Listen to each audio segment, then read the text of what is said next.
Good morning students. आज हम ordinary differential equation की 4.4 करेंगे। कल हमने 4.3 एंड 4.2 किए थे जिसमें कुछ पर्टिकुलर इंटीग्रल्स निकाले थे। आज हम करेंगे 4.4। इसमें भी कुछ पर्टिकुलर इंटीग्रल निकालने हैं। जैसे कल हमने किया था एक्सपोनेंशियल फंक्शन का कैसे निकलता है एंड ट्रिग्नोमेट्री फंक्शन के पर्टिकुलर इंटीग्रल कैसे निकलते हैं। ठीक है, आज हम करेंगे कि अलजेब्राइक फंक्शन यानी कि पॉलिनोमियल्स गिवन है तो उनकी पीआई कैसे निकलते हैं। तो उनके लिए कुछ फॉर्मूले हैं। सबसे पहले 1 माइनस टी की पावर -1, इसको बाइनॉमियल एक्सपेंशन से कैसे खोलेंगे 1 plus D square plus D cube and so on. Means यहाँ भी पावर में -1 है और यहाँ भी माइनस है तो एक्सपेंशन होती है 1 plus D square plus D cube and so on. ऐसे ही अगर यहाँ पे प्लस आ जाए और पावर में माइनस है तो अल्टरनेट हो जाते हैं साइन। ओड पावर के आगे माइनस लगेगा एंड इवन पावर के आगे प्लस लगेगा। ये दोनों जो फॉर्मूले हम यूज करेंगे। आपके पास क्वेश्चन है, फर्स्ट क्वेश्चन देखो, d2y upon dx² -4y is equals to x²। इस second order ordinary differential equation को सोल्व करना है। तो कैसे सोल्व करते हैं हम, पहले यहाँ से CF निकालते हैं, फिर इसके अकॉर्डिंग PI निकालते हैं और CF प्लस PI मिलके क्या बना देता है आपका कंप्लीट सॉल्यूशन। ठीक है, तो सबसे पहले इसकी ऑक्सिलरी इक्वेशन क्या आएगी। ऑक्सिलरी इक्वेशन लिखते हो आप d² -4 into y is equals to x²। ये इसकी सिंबॉलिक फॉर्म आ गई। और ऑक्सिलरी इक्वेशन के लिए CF के लिए हम क्या करेंगे, d² -4 को 0 पुट करोगे तो यहाँ से d² is equals to 4, d is equals to plus minus √4 यानी कि प्लस माइनस 2। d की दो डिफरेंट वैल्यूज आई हैं तो उसका CF कैसे निकलेगा। CF होता है हमारे पास, आपके पास 2 डिग्री की इक्वेशन है इसलिए कितने कांस्टेंट ऐड होंगे, 2 कांस्टेंट, c1 e की power 2x plus c2 e की पावर -2x। ये तो हमारे पास आ गया इसका CF। हमें निकालना है कंप्लीट इंटीग्रल, मीन्स PI भी आना चाहिए। तो PI के लिए क्या करोगे आप, सबसे पहले मेथड चाहे यहाँ एक्सपोनेंशियल हो या ट्रिग्नोमेट्री फंक्शन हो या अलजेब्राइक फंक्शन हो, जो मर्जी फंक्शन हो, हमारा पहला मेथड होता है PI के लिए कि जो सबसे पहले 1 अपॉन क्या लिखेंगे, इधर जो d वाली फॉर्म है जैसे d² -4 और फिर यहाँ जो राइट हैंड साइड में फंक्शन होता है उसको लिखते हैं। ठीक है, कैसे करेंगे, एक्सपोनेंशियल वाला देखो, अगर आपके पास यही e की पावर ax होता या e की पावर 2x होता तो हम क्या करते हैं कि यहाँ d की जगह डायरेक्ट x के साथ जो कांस्टेंट है उसको पुट कर दो। तो हमने 2 पुट किया तो 2 2 जा 4, 4 - 4 यानी कि 0 बन गया। जब आपके पास 0 बन जाए तो नेक्स्ट मेथड क्या है, ये इसका PI नहीं निकलेगा। अगर नीचे वाली टर्म 0 बन जाए तो हम क्या करते हैं, x से मल्टीप्लाई करो और नीचे वाले का डेरिवेटिव करो। किसके रिस्पेक्ट में करेंगे, वेरिएबल d है, d² -4 और e की power 2x as it is. ठीक है, यहाँ जब आप करोगे तो d² का आ जाएगा 2d, 4 कांस्टेंट है इसका 0 तो ये बन जाएगा 2d। फिर क्या करना है, d की जगह वापस पुट करो 2, जब आपने d की जगह 2 पुट किया यहाँ आ जाएगा 4 तो आपके पास PI क्या आ गया, x/4 इंटू e की पावर x। ठीक है, यही अगर आपके पास ट्रिग्नोमेट्री फंक्शन होता जैसे sin ax या cos ax, ट्रिग्नोमेट्री में ये 2 फंक्शन होते, a की जगह कोई भी constant 2x 4x 5x i/x। ठीक है, तो क्या करते हैं, अगर एक्सपोनेंशियल होता है तो d की जगह डायरेक्ट a पुट करते हैं, लेकिन अगर ट्रिग्नोमेट्री फंक्शन होता है तो d² की जगह माइनस का a² पुट करते हैं। मान लो यहाँ पे आपके पास होता sin ऑफ 4x तो आप क्या करते हैं, d² को पुट करते हैं माइनस का 4 का स्क्वायर, -1 का स्क्वायर नहीं, माइनस अलग है 4² अलग है यानी कि माइनस का 16 पुट करोगे। जब आप यहाँ माइनस का 16 पुट करोगे -16 -4 आपके पास बन जाएगा sin 4x ऊपर एज इट इज नीचे -20 आपका PI आ जाएगा। आज हम करेंगे अलजेब्राइक फंक्शन का। ये दोनों आप कर चुके हो लास्ट वीडियोज में।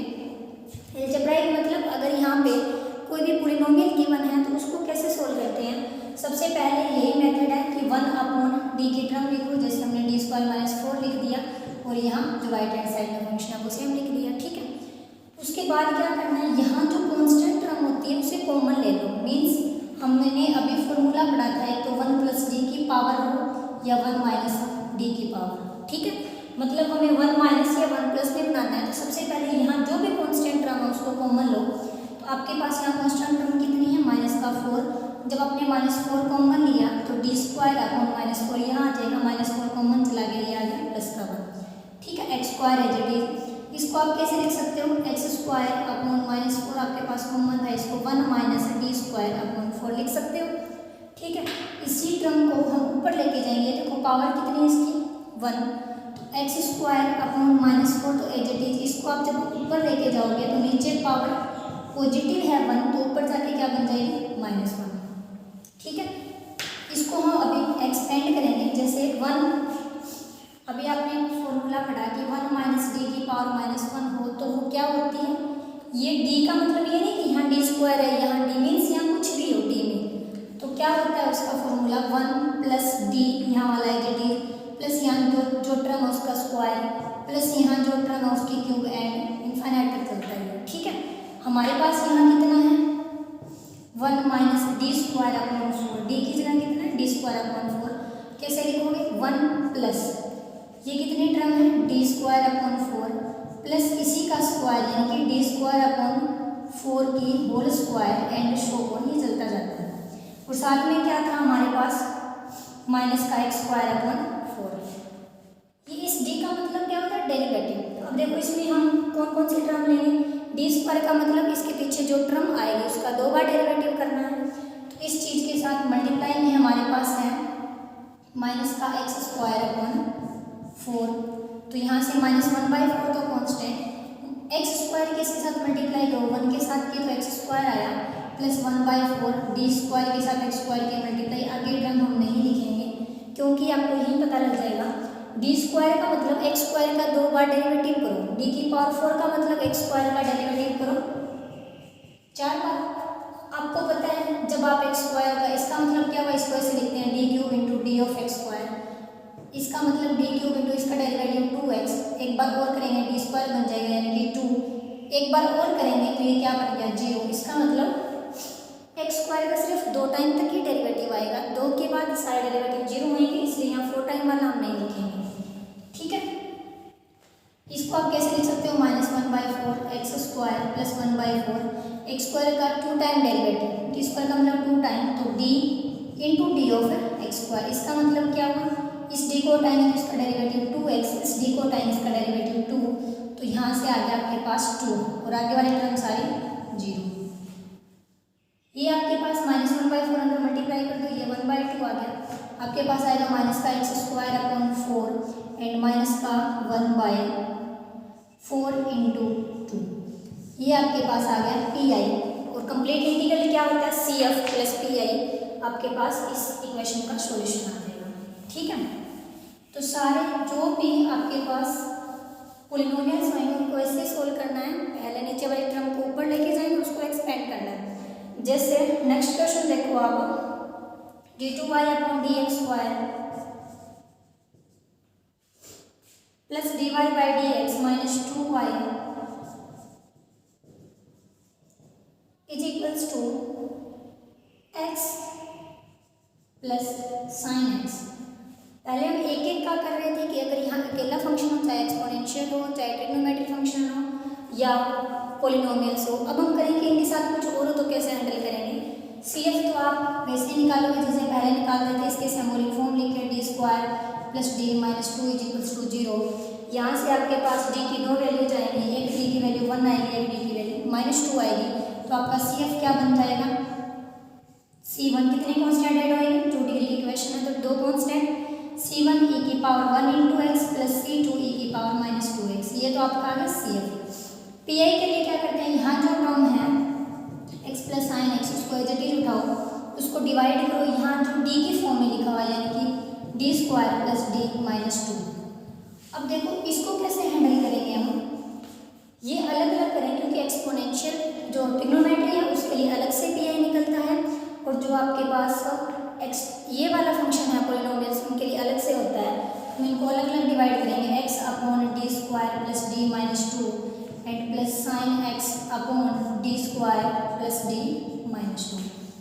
ठीक है, ये तो आप पहले कर चुके हो। कैसे करते हैं हम, साइन x वाला कैसे हैंडल करते हैं कि ये साइन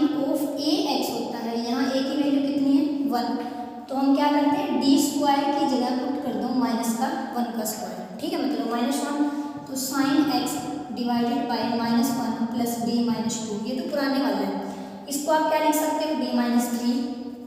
आपको पता है कि नीचे d नहीं बचना चाहिए, ऊपर वाले d का तो हम डेरिवेटिव कर देते हैं, तो इसका एक बार रेशनलाइजेशन कर दो, d plus 3 upon d plus 3 से ये बन जाएगा d माइनस 3। d प्लस 3 का मतलब d स्क्वायर माइनस 9, फिर d स्क्वायर की जगह वापस 1 पुट किया तो ये बन गया माइनस का 10। ठीक है, अब आपके पास क्या है, यहाँ पे d प्लस 3 की मल्टीप्लाई है साइन x के साथ और डिवाइडेड बाय माइनस 10, तो हम क्या करेंगे, अलग अलग मल्टीप्लाई करेंगे, d sine x plus 3 sine x और डिवाइडेड बाय माइनस 10। इस d का मतलब क्या है, डेरिवेटिव ऑफ साइन x। एक बार पावर 1 है तो एक बार डेरिवेटिव, साइन x का डेरिवेटिव कितना होता है, cos x। तो ये तो आपके पास साइन x वाला हैंडल हो गया। ठीक है, इसके प्लस में क्या चलता है, x, ये आपके पास पोलिनोमियल्स। पोलिनोमियल के लिए क्या करते हैं हम, सबसे पहले जो कांस्टेंट टर्म है उसे कॉमन लो, यहाँ ये नहीं था तो इसको डिवाइड कर देंगे, सेम आपके पास इसको डिवाइड कर देंगे, -2 आपके पास कॉमन चला गया। तो ये चीज़ कैसे हैंडल होगी कि जो आप -1/2 है उसको तो एज इट इज, और इसको आप कैसे लिख सकते हो, 1 minus d/2 minus d square by 2, ये पावर नीचे प्लस का 1 है, ऊपर लेके जाएंगे -1 और साथ में x। ये इसको हम कैसे करेंगे, जो आपने अभी किया था, जैसे 1 प्लस d की पावर -1 मीन्स यहाँ 1 है और यहाँ d में कुछ टर्म है। अभी हमारे पास d में टर्म कितनी है, अगर हम माइनस लेंगे तो d/2 plus d square by 2, ये हमारे पास d में टर्म है। ठीक है, तो इसकी पावर -1 कैसे करते हैं, ये क्या होता है, 1 minus d plus d square minus d cube and so on. तो यहाँ d की जगह हमारे पास कितना है, यहाँ d की जगह आपके पास d/2 और माइनस का d स्क्वायर बाई 2। ठीक है, फिर क्या होता है, प्लस इसी का स्क्वायर, आपके पास यहाँ x है और आपको पता है कि d स्क्वायर x का मतलब क्या हुआ, d ऑफ x, यानी कि d ऑफ x का डेरिवेटिव 1, 1 का डेरिवेटिव 0। इसका मतलब हमें 2 पावर्स वाले नहीं लेने, आगे तो ये हायर पावर जाती जाएगी, तो आप आगे डैश डैश लगा के छोड़ दो। और साथ में मल्टीप्लाई में क्या है, x, जब आप इसको x से मल्टीप्लाई करोगे तो ये x माइनस dx का मतलब क्या है, एक बार डेरिवेटिव, d स्क्वायर का मतलब x का 2 बार डेरिवेटिव 0 और आगे सारे 0, तो यहाँ से क्या आ गया, x माइनस 1/2। ये x माइनस 1/2 हमारे पास ये चीज़ आई है, इसको आप कैसे लिख सकते हो, x माइनस 1/2, अंदर मल्टीप्लाई करो, -x/2 प्लस 1/4 और यहाँ पे है माइनस का cos x अपॉन 10 और माइनस का 3/10 इंटू साइन x। ये आपके पास pi आ गया। CF और pi क्या बनते हैं, कंप्लीट इंटीग्रल। ठीक है, सारे क्वेश्चन ऐसे हैंडल करने हैं, चाहे यहाँ 3 टर्म आ जाए, 4 टर्म आ जाए। e की पावर ax के लिए हम क्या करेंगे, d की जगह डायरेक्ट a पुट कर दो, अगर e की पावर ax है। अगर sine ax and cos ax है तो हम क्या करते हैं, d स्क्वायर की जगह माइनस का a स्क्वायर पुट करो और नीचे d नहीं रहना चाहिए, रेशनलाइजेशन करके ऊपर ले आओ। और अगर आपके पास x square plus x plus something means एक पोलिनोमियल है, तो हमारा क्या काम है कि d वाली टर्म को 1 प्लस d या 1 माइनस d बना के यहाँ जो मर्जी पावर उसको एक्सपेंड कर दो। ठीक है, ये 3 मेथड है। जैसे नेक्स्ट क्वेश्चन देखो आप,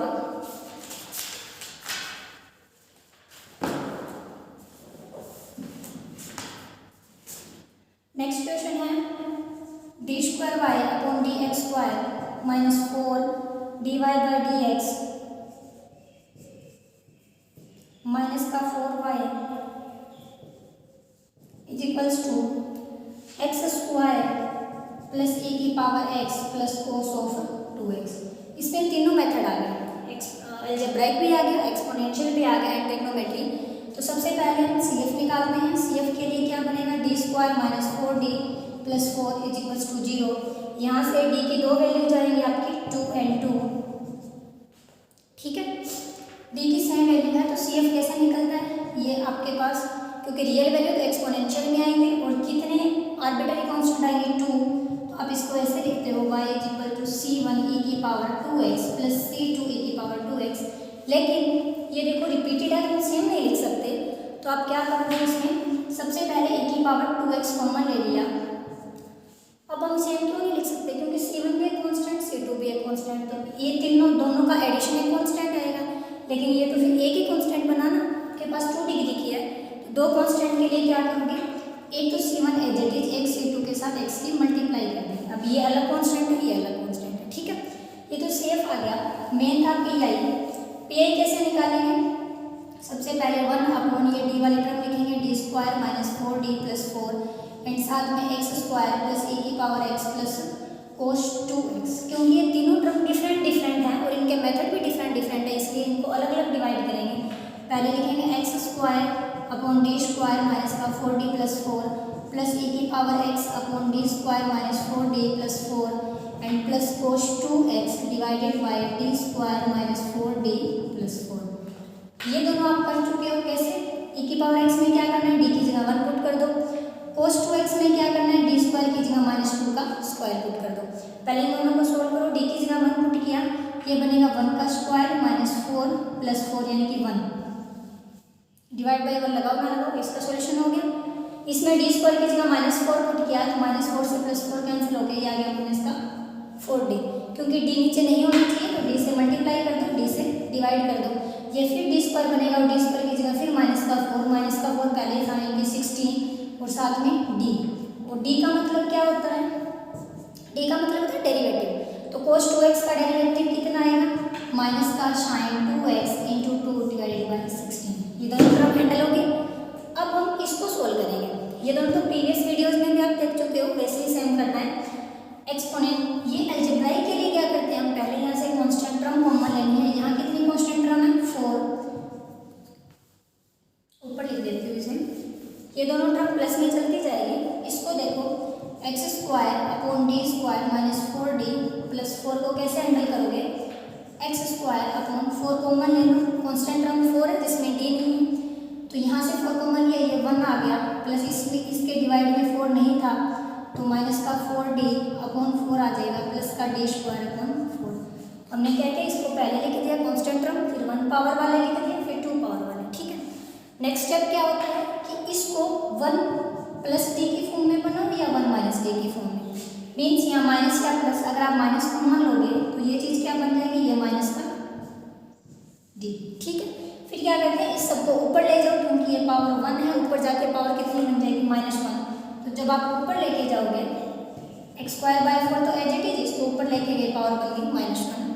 फिर क्या करना है, एक्सपेंड 1 माइनस डी को कैसे एक्सपेंड करते हो, 1 plus D square plus D cube and so on. ये देखो हमारे पास एक्स स्क्वायर है तो सिर्फ डी स्क्वायर तक करना है, उसके बाद वाले सारे जीरो आएंगे तो हम नहीं करेंगे। यहाँ डी की जगह इतनी टर्म है तो आप कैसे सोल्व करोगे इसे, 1 प्लस ये वाली सारी टर्म तो 4d, 4 से 4 कैंसिल हो गया, 1 plus D minus D square by 4। फिर क्या आता है, प्लस हमारे पास इसका स्क्वायर और इसका स्क्वायर। हम सिर्फ ये टर्म लेंगे क्योंकि इसका स्क्वायर बनेगा पावर 4, फिर 2a भी बनेगा पावर 3, वो सारे जीरो होते हैं, 2 पावर वाले यानी कि डी स्क्वायर और साथ में कितना है एक्स स्क्वायर, तो इसी एक्स स्क्वायर को हम पीछे लगा देंगे। 1/4 एक्स स्क्वायर के अंदर मल्टीप्लाई करो एक्स स्क्वायर, डी का मतलब एक्स स्क्वायर के एक बार derivative 2x minus 1/4, D square का मतलब डी स्क्वायर, एक्स स्क्वायर का मतलब इसका 2 बार डेरिवेटिव, एक बार किया 2x, 2 बार किया 2, तो डी स्क्वायर एक्स स्क्वायर कितना आएगा 2 प्लस 2। ये आपके पास आ गया पी आई। इसके साथ में हमने एक्सपोनेंशियल वाला किया था एंड साइन वाला किया था, तो C F plus P I आपके पास क्या बन गए, कंप्लीट इंटीग्रल। तो सारे क्वेश्चन ऐसे ही करने हैं। ठीक है, आपके 4.4 कंप्लीट हो चुकी है, कल हम 4.5 करेंगे।